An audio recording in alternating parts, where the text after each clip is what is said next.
Scooby-Doo and the Legend of the Vampire is a feature film from 2003. This is directed by Scott Jeralds, written by Mark Turosz, and it's okay. I didn't love it, but I also can't pinpoint anything specific about it that I don't think worked very well. This is set in Australia, and the gang are involved in a music contest, and there are some vampires involved. And I don't want to say too much more than that. I don't like giving away too much with Scooby Doo, but things keep happening to the performances at this music festival, and it seems like this has got something to do with vampires. And honestly, I'm not the biggest fan of vampires, so that part was never going to appeal to me tremendously.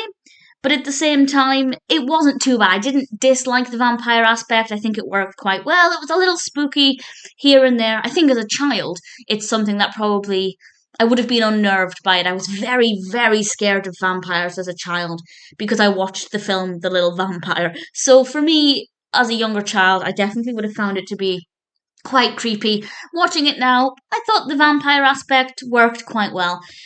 I think the bit that didn't appeal to me is the music festival aspect. I'm just not that bothered about it. I don't care about music. I'm not into music festivals.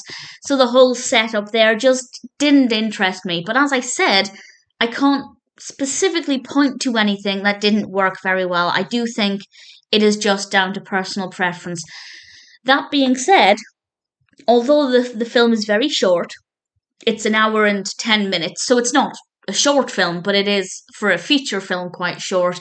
I do feel like there were times when it was a little slow, so we could have removed some aspects of this without really losing anything and quickened the pace up just a tiny bit, but I wouldn't say the pacing was a problem. There's just room for improvement. Visually, it's okay. The colour palette is fine. It's not as bright and vibrant as some Scooby Doo films, but it's relatively well done.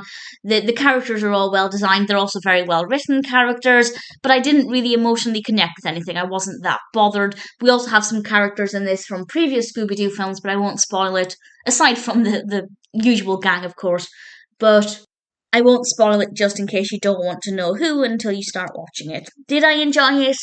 Not really. Is it a bad film? I don't think so. I think this one for me just wasn't really with personal preference. It's not an amazing film, even with that aside. I do think that it's a little slow at times, but if you're a Scooby Doo fan, I think you'll probably enjoy bits of it. But if, like me, you don't really care about music festivals and you're not really a fan of vampires, then it's not going to be your number one all time favourite Scooby Doo film. But it's certainly watchable. There's nothing about it that specifically didn't work. Yes, there's room for improvement, but otherwise, it's okay. Scooby Doo and the Legend of the Vampire is not a favourite, but I certainly didn't hate it.